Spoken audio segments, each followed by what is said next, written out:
Salut les érudits noirs, ici c'est Ghislain, créateur de la chaîne Science et Savants Noirs. Science et Savants Noirs est une chaîne dont le but est de faire connaître la science noire et les savants noirs. Savez-vous que plusieurs siècles avant notre ère, les Noirs en Afrique savaient déjà repérer la position des astres et étaient ainsi capables aussi de créer des calendriers leur permettant de se repérer dans le temps, avec une précision pour le moins impressionnante, et ce, sans les moyens dont nous disposons aujourd'hui plus de 2000 ans plus tard. Par ailleurs, les scientifiques noirs et savants noirs ont contribué de manière remarquable à la science mondiale dans tous les domaines possibles et imaginables. En revanche, l'excellence et le génie noir sont très souvent réduits aux sphères sportives et musicales, et ce par ignorance. À travers cette chaîne, j'aimerais mettre en exergue d'autres modèles légitimes de représentation mettant en mal la violence symbolique qui n'associe tout succès au potentiel succès noir qu'aux seules sphères du sport ou de la musique. Alors, à travers la vidéo d'aujourd'hui, je vais vous parler aussi justement de la science africaine et nous allons parler de l'astronomie noire. Déjà, avant de commencer, il faut dire que scientifiquement, l'Afrique noire telle que considérée aujourd'hui est vue comme un désert. En consultant les meilleurs ouvrages d'histoire des sciences, nulle part vous ne trouverez de référence scientifique africain à une découverte ou simplement un fait de science africaine. Ceci fait partie de l'aveuglement constant de l'Europe occidentale avec ses satellites culturels du continent nord-américain et de leur obstination à nier tout apport scientifique autre que celui issu de la culture classique grecque, faisant exprès d'oublier au passage des pans entiers de savoir ou se le réappropriant de façon éhontée. C'est ainsi que l'imprimerie, par exemple, inventée en Chine par Bi Cheng en 1050, réapparaît attribuée à Gutenberg au XVe siècle, et c'est ainsi qu'on enseigne encore aujourd'hui l'histoire de cette découverte fondamentale. L'histoire scientifique du monde est ainsi réécrite au prix d'un mensonge culturel constant. Pour l'Afrique, le peu de textes ou de fragments archéologiques mis à jour a rendu plus facile cette falsification. Seuls des travaux pluridisciplinaires d'avant-garde comme de ceux de Cheikh Anta Diop ont contribué à tirer le continent africain de l'oubli scientifique. Parmi toutes les sciences, l'astronomie est certainement à la fois la plus universelle et la plus ancienne. Dans un immense continent comme l'Afrique, il est totalement impensable que des hommes n'aient pas entretenu ici comme ailleurs un inventif dialogue avec le ciel. Et pourtant, très peu de traces existent. Dans une terre où la tradition orale a souvent pris le pas sur les textes et les écrits, ce sont les mythes, les récits, voire les espaces, les pierres qui peuvent nous livrer les clés de connaissances anciennes ou plus récentes qui forment la base de la science africaine. Mes très chers érudits noirs, je vous propose dans cette vidéo de parler de l'astronomie africaine. En 1978, Lynch et Robbins de l'État du Michigan ont découvert un observatoire astronomique au Kenya. Il fut daté de 300 ans avant Jésus-Christ. Il fut trouvé au bord du lac Turkana. C'étaient les ruines d'un Stonehenge africain avec d'énormes piliers de basalte comme les souches d'arbres pétrifiés couchés à angle sur le sol. En guise de comparaison, Stonehenge est un monument mégalithique découvert au Royaume-Uni. Le nom de l'endroit avait une sonorité impressionnante, Namoratunga, qui dans la langue turkana signifie le peuple de pierre. Non loin de là, les scientifiques avaient trouvé de telles pierres sur un autre site nommé Namoratunga 2, mais elles se tenaient simplement en cercle autour des tombes. Ce n'étaient probablement que des plaques de pierres cérémoniales marquant les sites des ancêtres. Mais les énormes piliers de Namoratunga 2 étaient différents. Ceux-ci étaient au nombre de 19 et étaient disposés en rangées et posés à des angles tels que le sens d'un ordre précis et significatif frappa immédiatement les observateurs. Lynch et Robbins savaient que les Koushites modernes en Afrique de l'Est avaient un calendrier basé sur l'apparition de certaines étoiles et constellations. Si cela était vrai, ils auraient devant eux la clé de voûte du système, les débuts préhistoriques en fait d'un des calendriers pré-chrétiens les plus précis. Ces deux chercheurs ont donc décidé de vérifier cela attentivement pour voir si les pierres s'alignaient avec l'apparition des étoiles et l'emplacement des constellations qu'elles étaient censées indiquer. Il y a cependant un problème, le monde n'était pas resté à la même place depuis 300 ans avant Jésus-Christ. Depuis ce temps, il y a eu des changements graduels dans l'axe de rotation de la Terre. Ce phénomène d'ailleurs qui traduit ce changement de l'axe de rotation de la Terre au fil du temps s'appelle la précession. Les scientifiques ont pris des dispositions pour cela ayant constaté que leur intuition était correcte. Prenant des observations à divers points de cet ancien observatoire africain, ils ont constaté que chaque pierre était alignée avec une étoile lorsqu'elle s'élevait dans le ciel 300 ans avant Jésus-Christ. Voici un schéma d'ailleurs indiquant les dispositions des pierres trouvées dans Namoratunga 2. Prenons par exemple la pierre 18 comme position de vue. À partir de cette position, les scientifiques pouvaient voir l'étoile Bellatrix alignée avec la pierre 17, la constellation Orion alignée avec la pierre 16, l'étoile Sirius avec la pierre 15, Saïf avec la pierre 14, etc. Chaque pierre, sauf une, montrait clairement que ce n'était pas un motif aléatoire, mais qu'une relation définie existait entre les piliers de Namoratunga et les étoiles. La seule exception était une pierre trop petite pour être considérée comme ligne de vue. Ces preuves, a conclu l'équipe, attestent de la complexité des développements culturels préhistoriques en Afrique subsaharienne. Cela suggère fortement qu'un système de calendrier précis basé sur le calcul astronomique a été développé au premier millénaire avant Jésus-Christ en Afrique de l'Est. Après avoir parlé de cela, pour poursuivre notre aventure astronomique africaine encore plus loin, encore plus fort, parlons de la cosmogonie Dogon. Bien plus remarquable que l'observatoire mégalithique trouvé au Kenya avant Jésus-Christ est la découverte d'une connaissance extrêmement complexe de l'astronomie chez un peuple de l'Afrique de l'Ouest connu sous le nom de Dogon. Qui sont les Dogons? Les Dogons vivent dans une région montagneuse de la République du Mali à environ 320 km de là où se trouvait la légendaire université située à Tombouctou.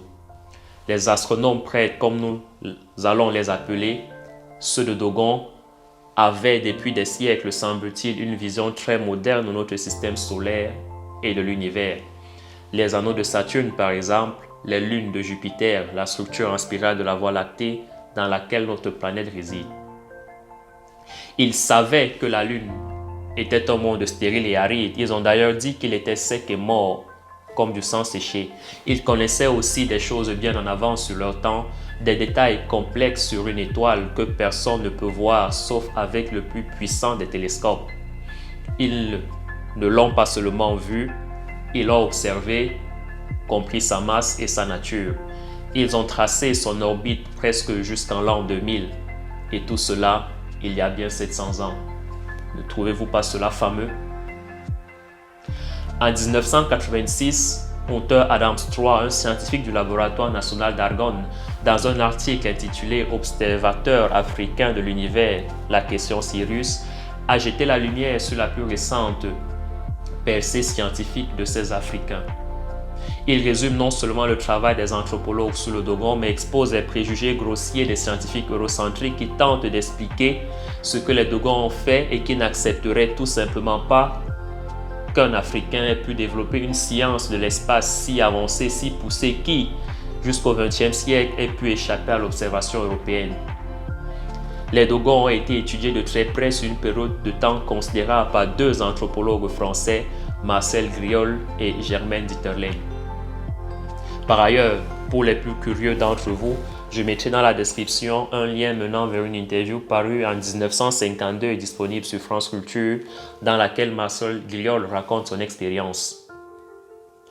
De 1931 à 1956, pendant plus d'une génération, les deux chercheurs français ont vécu et travaillé avec les Dogons, ont regardé et écouté tout, ont écrit tout ce qu'ils pouvaient découvrir et même dessiné un schéma de l'architecture évocatrice du village Dogon qui est calqué sur la forme d'un corps humain. Griol et Dieterlen ont plongé leurs racines dans le peuple si profondément qu'ils sont devenus eux-mêmes des Dogons. Ils ont été initiés à la tribu et Griol est d'ailleurs devenu si aimé, si fiable qu'à sa mort, 250 000 d'Africains se sont présentés à ses funérailles. Et pourtant, malgré cette intimité, ils ont dû passer par une initiation étape par étape.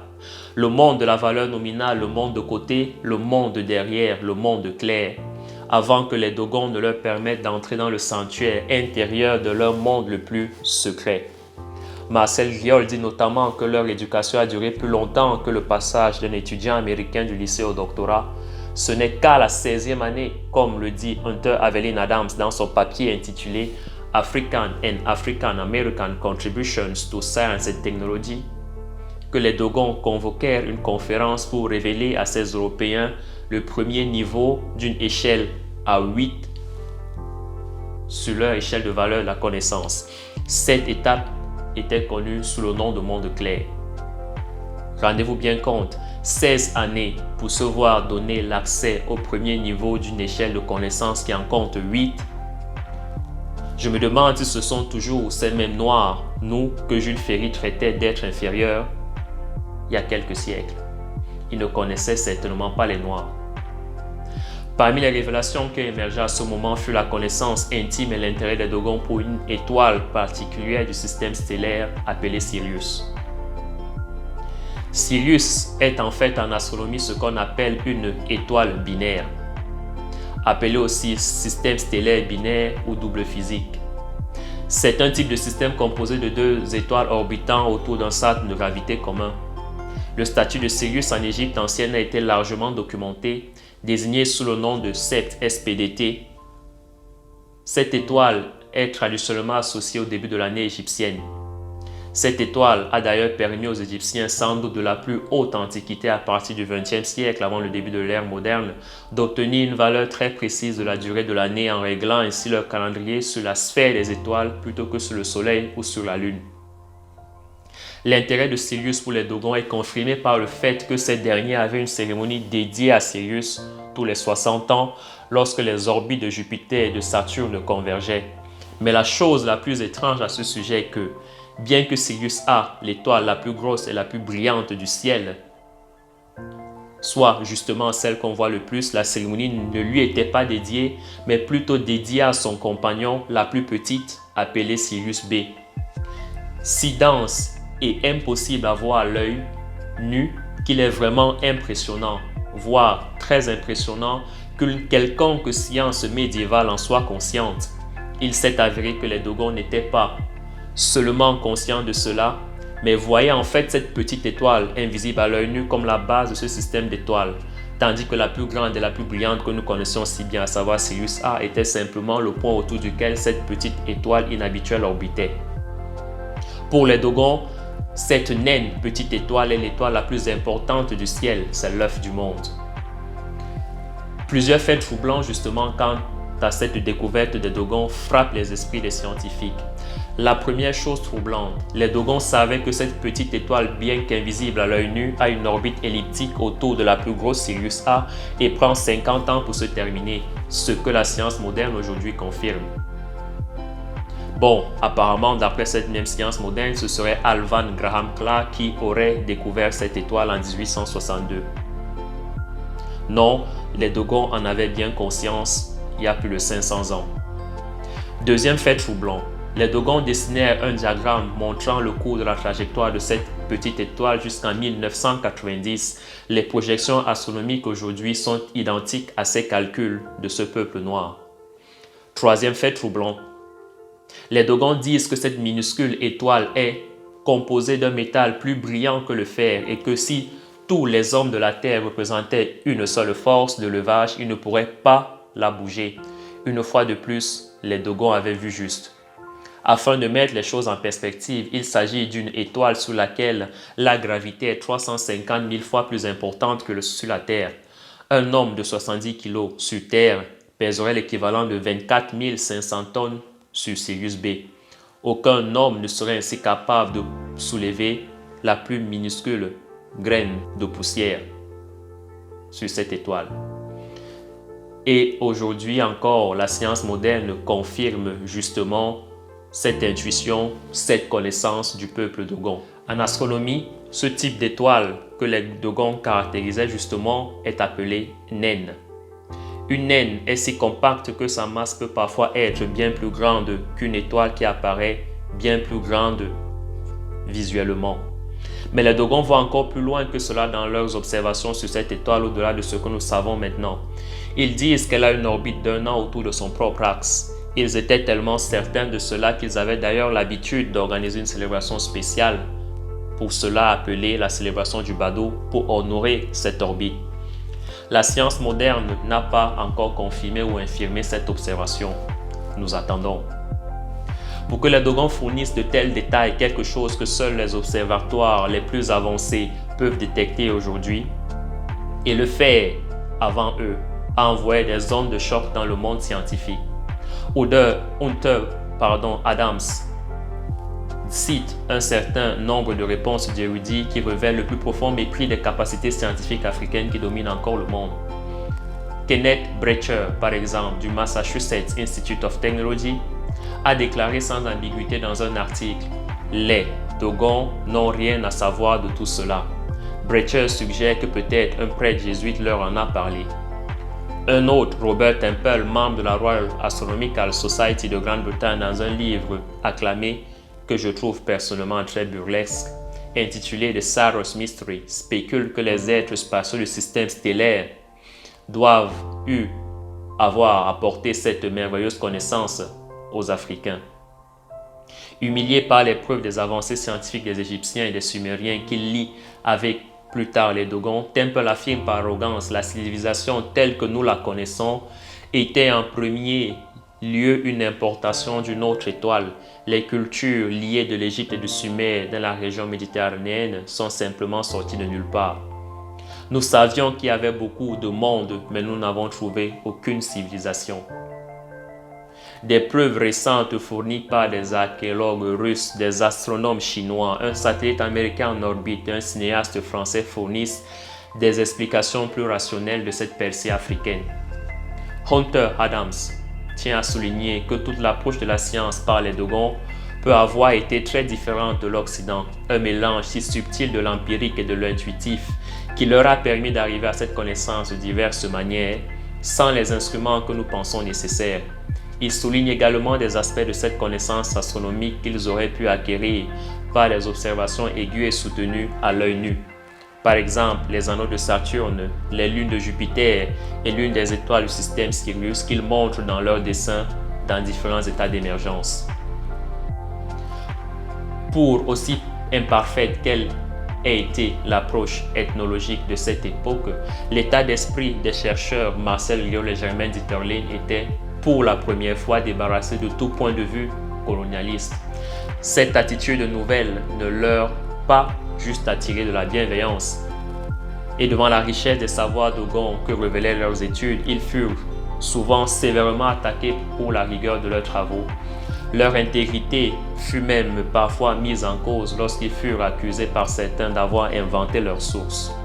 Voici ainsi résumé de manière brève une partie de la connaissance stellaire que nos pères ont eue et qui aujourd'hui est tout simplement corroborée par la science à l'aide d'appareils tout aussi sophistiqués les uns que les autres et bien sûr utiles, mais qui ne sauraient masquer l'intuition et les révélations précédentes faites par le peuple noir. Et pour finir, je terminerai par cette citation de Cheikh Anta Diop en disant « Combien est impropre quand au fond la notion, si souvent ressassée, d'importation d'idéologies étrangères en Afrique. Elle découle d'une parfaite ignorance du passé africain. Autant la technologie et la science moderne viennent d'Europe, autant dans l'Antiquité, le savoir universel coulait de la vallée du Nil vers le reste du monde, et en particulier vers la Grèce, qui servira de maillon intermédiaire. Par conséquent, aucune pensée, aucune idéologie n'est par essence étrangère à l'Afrique, qui fut la terre de son enfantement.